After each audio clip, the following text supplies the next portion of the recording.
John Donne as a metaphysical poet.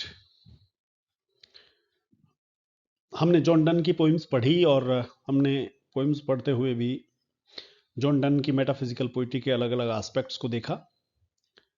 John Donne एक metaphysical poet है। Metaphysical से क्या मतलब है, कौन सी क्वालिटीज जॉन डन की पोइट्री को मेटाफिजिकल बनाती हैं। John Donne has been called a metaphysical poet because his poetry is full of conceits. सिर्फ कंसीट्स ही नहीं, जॉन डन की पोइट्री में कई सारी चीजें हैं जो मिलकर के उसको मेटाफिजिकल बनाती हैं। एक बात तो ये है जो बहुत महत्वपूर्ण है, और वो ये है कि जॉन डन की पोइट्री में कंसीट्स हैं, इसलिए उसको मेटाफिजिकल कहा गया है। His conceits are drawn from unfamiliar sources. और कंसीट्स जो लिए हैं जॉन डन ने अपनी पोइट्री में, वो कोई आम जगह से नहीं लिए हैं, बहुत ही अलग अलग एरियाज से लिए हैं, और वो एरियाज हमारे जाने पहचाने नहीं हैं। Dryden first used the word metaphysical in connection with John Donne and said, Donne affects metaphysics.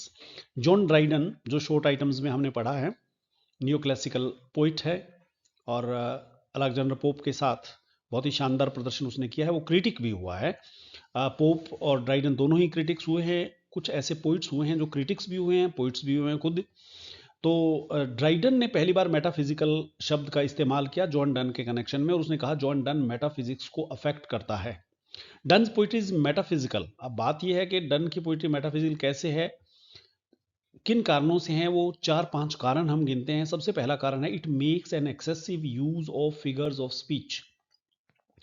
बहुत सारे फिगर्स ऑफ स्पीच का इस्तेमाल करती है। It draws images from unfamiliar sources. अपनी इमेजरी के लिए, इमेजरी क्या होती है, जब कभी भी पोइट्री की कोई लाइन आप पढ़ते हैं, उसमें पढ़ने से आपके दिमाग में किसी भी वस्तु का, किसी भी चीज का इमेज क्रिएट होता है, तो वो इमेजरी होती है। जॉन डन अपनी पोइम्स में जैसे प्रकार का इमेज लिया, जैसे उसने बहुत सारे और इमेज, मोमबत्ती और पतंगे का इमेज लिया, ये सब इमेजरी अलग अलग सोर्सेज से ली हैं। ज्योग्राफी से, थियोलॉजी से, रिलीजन से, हिस्ट्री से, साइंस से, लिटरेचर से, रिलीजन से, बहुत सारे अलग अलग सोर्सेज से। तो वो एक चीज उसको मेटाफिजिकल बनाती है। It has abrupt beginning. John Donne की पोइट्री में जो बिगिनिंग है वो एब्रप्ट है, सडनली उसकी पोइम शुरू होती है, इसके कारण भी उसको मेटाफिजिकल कहा गया है। इट मेक्स यूज ऑफ विट। विट यानी कि बुद्धिमत्ता का इस्तेमाल भी वो करती है, बड़ा ही शार्प माइंडेड, एक ऐसा लॉजिक देता है कि अपनी बात मनवा ही लेता है। Displays learning. उसकी पोइट्री जो है ये दिखावा करती है कि जॉन डन को बहुत ज्ञान है, बहुत नॉलेज है, बहुत लर्निंग है। अब हम एक एक पोइम के माध्यम से जो ये 5 हमने फार्मूले बताए हैं, पोइम्स पर लागू करके देखते हैं कि किस तरह से जॉन डन की पोइट्री मेटाफिजिकल है। और ये फार्मूले जो हमने कहा कि विट मिलती है, लर्निंग का डिस्प्ले मिलता है, या एब्रप्ट बिगिनिंग है, या इमेजरी जो है वो अलग अलग सोर्सेज से ली गई है, वो सब प्रूव करते हैं पोइम्स के माध्यम से।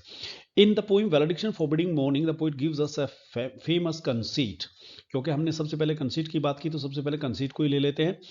वैलिडिक्शन फॉरबिडिंग मॉर्निंग पोइम में मॉर्निंग की स्पेलिंग को आप ध्यान से पढ़ें, ये MOURNING है, जिसका मतलब होता है विलाप करना, लमेंट करना। He compares the two lovers to the two legs of a compass. प्रकार की 2 टांगे, एक पेंसिल वाली और एक टांग जो मेटल की होती है, वो तीखी सुई होती है, वो दोनों टांगों की तुलना 2 लवर्स से करता है। The fixed foot is the beloved and the other foot is the lover. उसने जो मेटल की सुई वाली जो लेग है उसको बिलवेड बताया है, और पेंसिल वाली टांग को जो है वो लवर बताया है। क्या कहता है, if they be two they are two so. अगर ये प्रकार की 2 टांगे जो हैं 2 हैं तो वो यूं हैं, as stiff twin compasses are two. अगर 2 लवर्स को 2 पैर कहें, बहुत सारे लोगों ने लवर्स की तुलना ऐसी चीजों से की है। लवर्स की तुलना रेलवे लाइन की 2 पटरियों से भी की है लोगों ने, और कहा है कि वो पटरियां एक दूसरे के से मिली हुई नहीं हैं, फिर भी एक दूसरे से कभी दूर नहीं हो सकती, वो हमेशा पैरेलल ही चलती रहेंगी। ठीक उसी तरह से ये कहता है कि 2 टांगे यूं हैं जैसे प्रकार की 2 टांगे हैं। दाई सॉल द फिक्स्ड फूट। प्रेमिका जो है वो फिक्स्ड फूट है। मेक्स नो शो, वो दिखावा नहीं करती है। टू मूव, जब वो मूव करती है। आप प्रकार का हमने क्लासरूम में भी डिस्कस किया किस तरह से जो है प्रकार का, अगर पेंसिल वाली टांग मूव कर रही है तो सुई वाली टांग भी अपनी जगह पे मूव कर रही है। But does if the other do, अगर दूसरी टांग मूव कर रही है पेंसिल वाली, तो वो टांग जो सुई वाली है वो भी अपनी जगह पे मूव करती है। The image of compass has been drawn from geography. आप मैथमेटिक्स से कह सकते हैं, ज्योग्राफी से कह सकते हैं, ज्योग्राफी की फील्ड से और मैथमेटिक्स की फील्ड से ये इमेज लिया गया है। Though there is no similarity between a pair of compass and the two lovers. मैं उससे पहले कि आगे बढ़ूं, मैं आपको ये बतला दूं कि कंसीट होता क्या है। कंसीट की परिभाषा क्या दी गई है? Heterogeneous ideas brought together by force. दो चीजें जिनमें समानता नहीं है, हेट्रोजीनियस हैं, लेकिन दोनों को धक्के से उनकी तुलना कर दी गई है, उसको बोलते हैं कंसीट। अब देखिए, प्रकार में और लवर्स में कोई समानता नहीं है, लेकिन हमें जबरदस्ती इस बात के लिए हम मान भी जाते हैं कि देखो जो पोइट ने बताया उससे तो लगता है समानता है, तो इस तरह का एक तर्क देना। Similarly John Donne uses hyperbole in the poem the sunrising. हमने ऊपर बात की कि बहुत सारे फिगर्स ऑफ स्पीच का वो इस्तेमाल करता है। तो जॉन डन जो है अतिशोक्ति अलंकार, जिसको हिंदी में आप कहते हैं, बढ़ा चढ़ा करके कहने वाला, वो कहता है she is all states all princess I nothing else's. जो अपनी बिलवेड के लिए कह रहा है, एंडन के लिए, कि वो ऑल स्टेट्स हैं और मैं सारे प्रिंसेस हूं, दुनिया में और कुछ भी नहीं है। देखिए किस तरह की स्टेटमेंट है, बढ़ा चढ़ा करके कि मैं और मेरी प्रेमिका ही सब कुछ है, बाकी दुनिया कुछ नहीं है। Here the poet is perfectly happy because he has his beloved in his possession. अपनी बिलवेड को पा करके वो बहुत प्रसन्न है। To him she is all states of which she is the ruler, he is the ruler. वो कहता है कि my beloved is state and I am the ruler and nothing else exist. ये ऊपर जो बात पोइट्री में कही गई थी, यहाँ पर हमने प्रोज में कही है। Thus we can say that Donne makes use of many figures of speech. John Donne बहुत सारे फिगर्स ऑफ स्पीच का इस्तेमाल करता है, जिसके कारण उसकी पोइट्री मेटाफिजिकल हो जाती है। Again Donne makes use of colloquial language in his poetry. भाषा की बात करें तो बोलचाल की, जैसे दो कैरेक्टर्स आपस में बात कर रहे हो, ड्रामेटिक मोनोलॉग ज्यादातर कविताएं उसकी हैं। वैसे ड्रामेटिक मोनोलॉग फेमस जो उसके ऑथर्स हैं, फेमस राइटर्स हैं, पोइट्स हैं, उसमें सबसे पहला नाम रॉबर्ट ब्राउनिंग का है और दूसरा नाम टेनिसन का है। लेकिन जॉन डन भी कोई कम नहीं है। जॉन डन की जो कोलोकियल लैंग्वेज होती है, बोलचाल की आर्ग्यूमेंटेटिव लैंग्वेज होती है। Right at the outset of a poem he appears to talk to someone in an aggressive mood. Poem शुरू होती है तो यूं लगता है कवि बड़े ही एग्रेसिव मूड में किसी से बात कर रहा है। ही बिगिंस सडनली, एब्रप्ट बिगिनिंग उसी को तो कहते हैं। The abrupt beginning of his poems creates difficulty for the readers. कई बार रीडर्स को, आप देखिए, आप तो पढ़ते हैं, आपको पहले टीचर पढ़ाता है और फिर पढ़ते हैं, जो शौकिया तौर पर उसकी पोइम पढ़े तो असली बात पता चलेगी। वो क्या करेगा कि खुद से पढ़ेगा, खुद से पढ़ेगा तो उसको समझ आएगी या नहीं आएगी। ये इसलिए डिफिकल्टी है कि बिगिनिंग जो है एब्रप्ट है, कौन किससे बात कर रहा है ये रीडर को पता नहीं चल पाता है। They know, they never know who is talking to and why he is so aggressive. पता ही नहीं चलता कि बोलने वाला व्यक्ति इतने गुस्से में क्यों है, एग्रेसिव क्यों है, और वो बात किससे कर रहा है ये भी पता नहीं चलता है। पूरी पोइम पढ़ने के बाद ये बात समझ में आती है कि कौन किससे बात कर रहा है। इन the poem sunrising he begins abruptly like this. अब हमने जो बात कही है, देखिए अच्छा उत्तर क्या है? अच्छा उत्तर वो है जिसमें जो प्रश्न पूछा गया है उसका जवाब दिया गया हो, पहली बात। दूसरी बात, प्रश्न पूछा गया, उसका उत्तर जो आप दे रहे हैं उस उत्तर के प्रमाण भी आप दें कि जो बात मैं कह रहा हूं मैं हवा में नहीं कह रहा हूं, इसका प्रमाण ये है। तो ये जो टेक्स्ट जो हम कोट कर रहे हैं, ये जो बात हम कह रहे हैं, हम कह रहे हैं कि उसकी पोइट्री में एब्रप्ट बिगिनिंग है, तो भाई बताओ कहाँ है, तो प्रमाण दे करके बताना पड़ेगा। इसलिए टेक्स्ट की लाइनें हैं जो अंडरलाइन की हुई, उनको याद करना बहुत ज़रूरी है। इन टेक्स्ट की लाइनों के माध्यम से ही आपको बहुत अच्छे अंक प्राप्त होंगे। अगर टेक्स्ट आपने शामिल नहीं किया है तो आप 50% से ज़्यादा अंकों की उम्मीद ना करें। तो यहाँ पर कौन किससे बात कर रहा है, सनराइजिंग पोइम में एब्रप्ट बिगिनिंग कैसी है?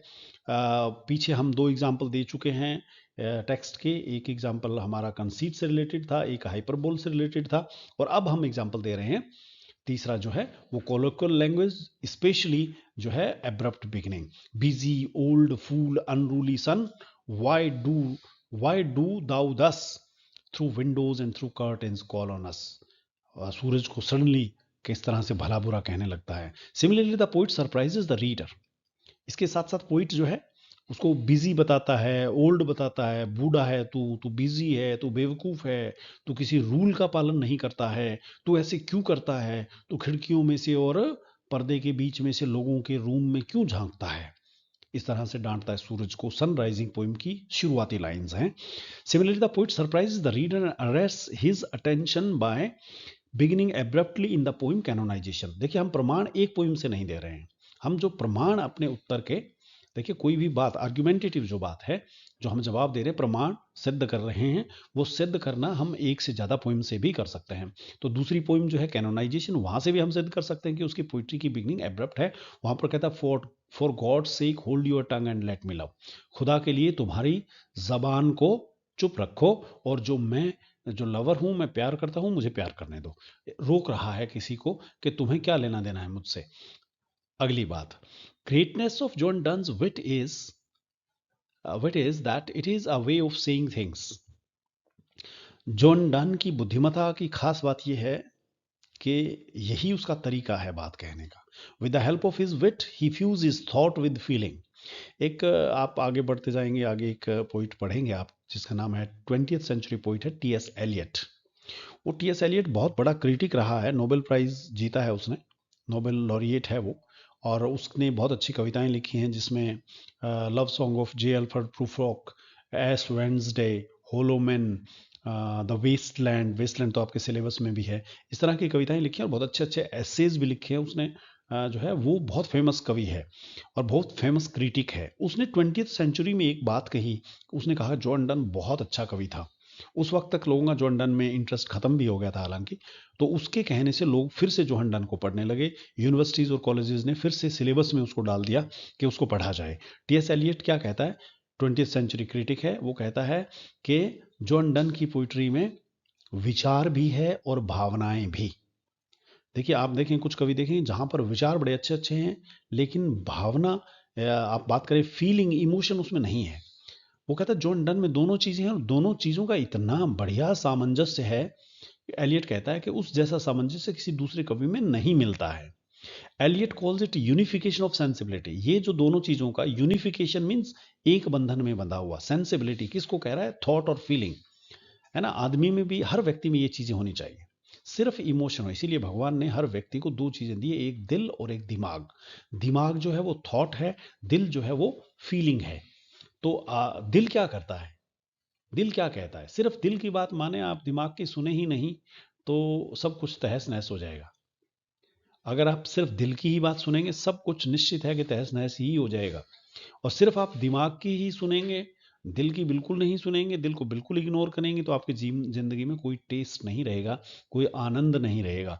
एक सामंजस्य बैठाने की जरूरत होती है फीलिंग और थॉट के बीच, कि कभी दिल की मानी तो कभी दिमाग की मानी।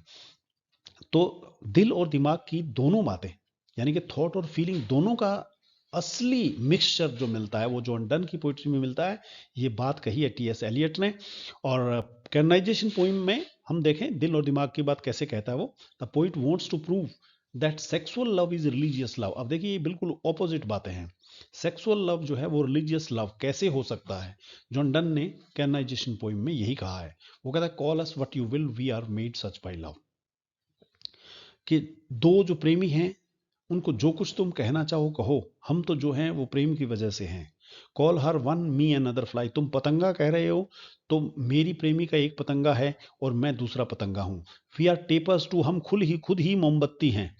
Eight our own cost die, तो हम अपनी ही कीमत पे मरते हैं। क्षमा कहे परवाने से परे चला जा, मेरी तरह जल जाएगा यहाँ नहीं आ।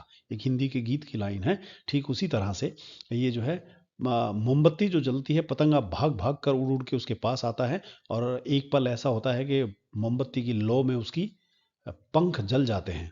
तो ठीक उसी तरह का प्रेम, उसी तरह की चीज है कि वो कुर्बान हो जाता है। And we in us find eagle and dove. प्रेमी ने अपनी तुलना ईगल और प्रेमिका की तुलना डव से की है। वो कहता है हमारे में आक्रामकता भी है और हमारे में धैर्य भी है, मासूमियत भी है। The poet, along with his beloved, wants to be regarded as canonized saints of love. अब पोइट ये चाहता है कि मैं और मेरी प्रेमिका को देवता का दर्जा दे दिया जाए, कि ये प्रेम की देवता हैं। लोग हमारी धौक लगाएं, लोग हमारे मत्था टेकें और कहें कि हमें आशीर्वाद दो। कवि जॉन डन ऐसा बनना चाहता है। In this way erotic and profane love are mixed and unification of sensibilities achieved. जो टी.एस. एलियट कहता है कि विरोधाभासी बातें, यानी कि थॉट और फीलिंग, उसी तरह से दो विरोधाभासी चीजें हैं, सेक्सुअल लव और religious love. Erotic and profane का मतलब यही है। Erotic means sexual, profane means religious. ये दोनों चीजों को मिलाकर के unification of sensibility John Donne ने अपनी पोइट्री में हासिल की है। और ये यूनिफिकेशन ऑफ सेंसिबिलिटी हासिल करना अपने आप में इस दुनिया से परे की बात है। इस दुनिया की परे की बात जो है वो मेटाफिजिकल है। तो है ना मेटाफिजिकल ये एक तरीके से। तो basically metaphysical means beyond physical nature. Metaphysical का वास्तव में मतलब क्या है? मेटाफिजिकल का मतलब है इस दुनिया से परे की चीज। Meta means beyond, physical means physics means physical nature. तो जॉन डन की poetry may be called metaphysical in its technique. Technique की बात करें तो जॉन डन की पोइट्री मेटाफिजिकल पोइट्री है। It is heavily loaded with comparisons, similes, metaphors, conceits. John Donne की poetry में ये सब चीजें हैं। उसमें कंपैरिजंस हैं, सिमिलीज हैं, मेटाफर्स हैं, कंसीट्स हैं। These comparisons have been drawn from a wide field. They come from geography, theology, anthropology, history, religion, chemistry, law, astrology, and many other fields.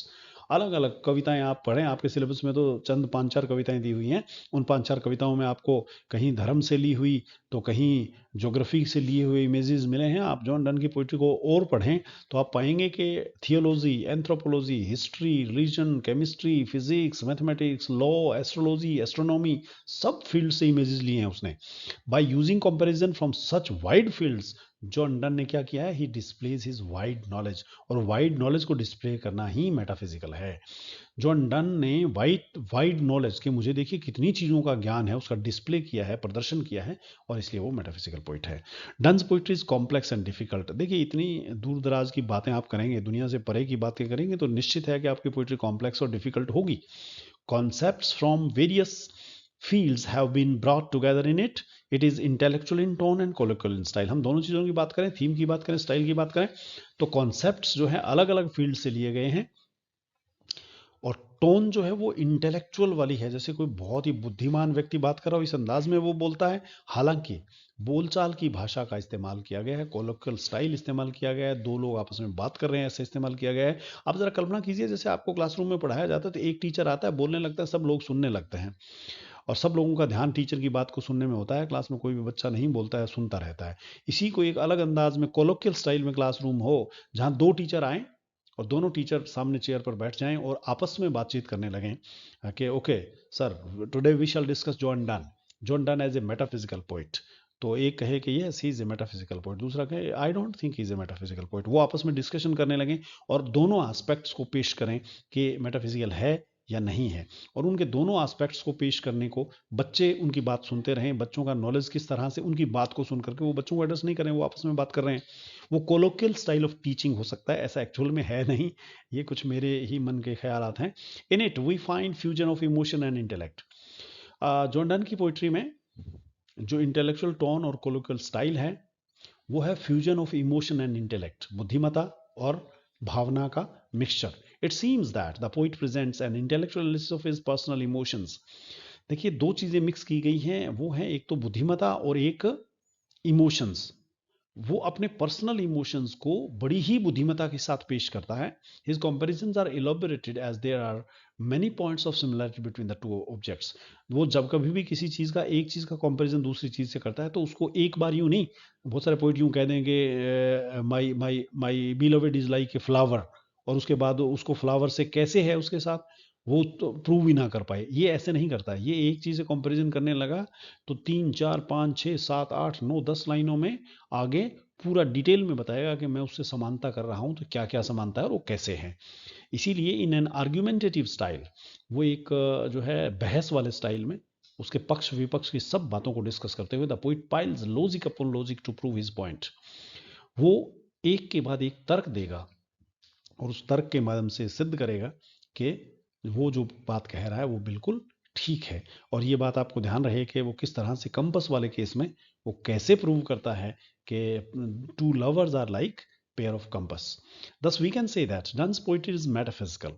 तो हम ये कहना सुरक्षित है कि जो जॉन डन की जो पोइट्री है वो मेटाफिजिकल है। It makes use of unfamiliar comparison. ये ज़्यादातर आखिरी पैरे में ज़्यादातर वही बातें आती हैं जो बिल्कुल शुरुआत में आते हैं। शुरुआत में हम प्रपोजल करते हैं कि ये चीज़ें हैं, मिडल में हम प्रूव करते हैं कि ये चीज़ें हैं, और कंक्लूजन में फिर हम ये कहते हैं कि जी हाँ ये चीज़ें थी, ये चीज़ अगेंस्ट थी, ये उसके पक्ष में थी। इसी तरह से क्वेश्चन की स्ट्रक्चर बना करती है। It makes use of familiar comparisons बहुत ही अनफेमिलियर कंपैरिजंस। पोइट ने जो कंपैरिजन किया है वो कोई आम नहीं है, अलग अलग एरिया का है, हमारी ज्ञान से परे की बात है।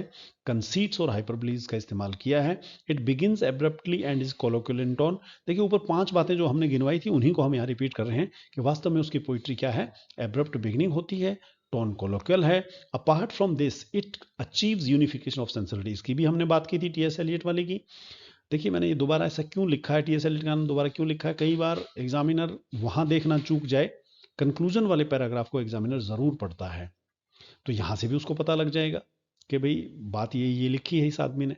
All these features combine to make his poetry metaphysical. इन सब चीज़ों को आप ध्यान में रखें तो इन सब चीज़ों को मिलने से उसकी पोइट्री मेटाफिजिकल बन जाती है। And now it is safe to say that John Donne's poetry is metaphysical. Thank you very much, good luck.